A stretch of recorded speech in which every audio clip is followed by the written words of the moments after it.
बहुत पहले की बात है। एक गांव में एक किसान ब्राह्मण अपनी पत्नी के साथ रहता था। उन दोनों की कोई संतान नहीं थी, जिससे वे दोनों काफी चिंतित रहते थे। फिर कुछ वर्षों के बाद उनके घर प्यारे से बच्चे ने जन्म लिया। घर में ब्राह्मण की पत्नी अपने बच्चे को बहुत प्यार करती थी, कभी भी अपने बच्चे को अकेला नहीं छोड़ती थी।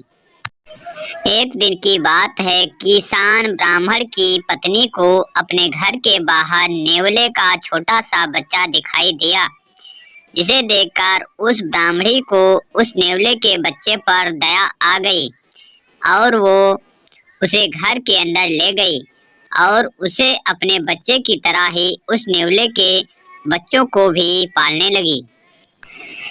किसान की पत्नी बच्चे और नेवले दोनों को अक्सर पति के जाने के बाद घर में अकेला छोड़कर काम से चली जाती थी। नेवला इस दौरान बच्चे का पूरा ख्याल रखता था। दोनों के बीच का अपार स्नेह देखकर ब्राह्मण की पत्नी बहुत खुश थी, लेकिन मन ही मन सोचती थी कि कहीं ये नेवला मेरे बच्चे को क्षति ना पहुंचा दे। आखिर वह नेवला भी तो जानवर ही तो है और जानवर की बुद्धि का कोई भरोसा नहीं कर सकता।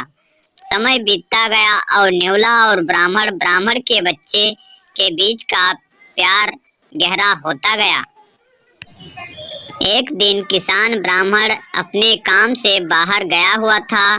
पति के जाते ही किसान की पत्नी ने भी अपने बच्चे को घर में अकेला छोड़कर बाहर चली गई।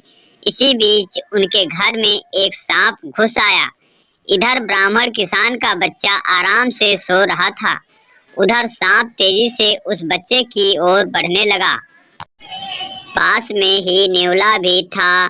जैसे ही नेवले ने सांप को देखा तो वो सतर्क हो गया। नेवला तेजी से सांप की ओर लपका और दोनों के बीच काफी देर तक लड़ाई हुई। आखिर में नेवले ने सांप को मारकर बच्चे की जान बचा ली। सांप को मारने के बाद नेवला आराम से घर के आंगन में बैठ गया। इसी बीच ब्राह्मण की पत्नी घर लौट आई। जैसे ही उसने नेवले के मुंह को देखा तो वह डर गई। नेवले का मुंह सांप के खून से लथपथ था, लेकिन इस बात से ब्राह्मण किसान की पत्नी कुछ और ही सोच लिया। वो गुस्से से कांपने लगी। उसे लगा कि नेवले ने उसके प्यारे बेटे की हत्या कर दी है। यही सोचते सोचते ब्राह्मण की पत्नी ने एक लाठी उठाई और उस नेवले को पीट पीट कर मार डाला। नेवले को जान से मारने के बाद ब्राह्मणी अपने बच्चे को देखने के लिए घर के अंदर तेजी से भागी। वहां बच्चा हंसते हुए खिलौने के साथ खेल रहा था। इसी दौरान उसकी नजर पास में मरे पड़े सांप पर गई। सांप को देखते ही देव कन्या को बहुत पछतावा हुआ। वो भी नेवले से बहुत प्यार करती थी, लेकिन गुस्से और अपने बच्चे के मोह में उसने बिना कुछ सोचे समझे नेवले को मार दिया था।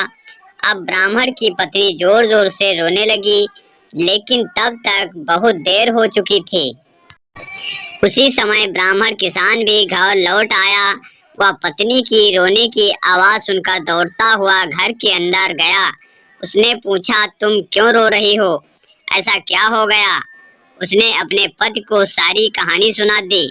नेवले की मौत की बात सुनकर ब्राह्मण को बहुत दुख हुआ। दुखी मन से ब्राह्मण ने कहा, तुम्हें बच्चे को घर में अकेले छोड़कर जाने और अविश्वास का दंड मिला है। हम किसी को भी बिना सोचे समझे गुस्से में आकर कोई काम नहीं करना चाहिए। साथ ही विश्वास की डोर को कभी शक की वजह से टूटने नहीं देना चाहिए। अगर गुस्से में बिना सोचे विचारे कोई काम करते हैं तो निश्चित ही हमें पछतावा ही मिलता है। जैसा कि कहा भी गया है, गुस्सा अक्ल को खा जाता है। अर्थात जो व्यक्ति आग्रह ही गुस्सा करते हैं, उन्हें अक्सर अपने गुस्सा से किए गए कार्यों से नुकसान उठाना पड़ता है। इसलिए हमें हमेशा कोई कार्य करने से पहले हमें सोच विचार जरूर कर लेना चाहिए, ताकि हमें आगे चलकर कोई पछतावा न करना पड़े।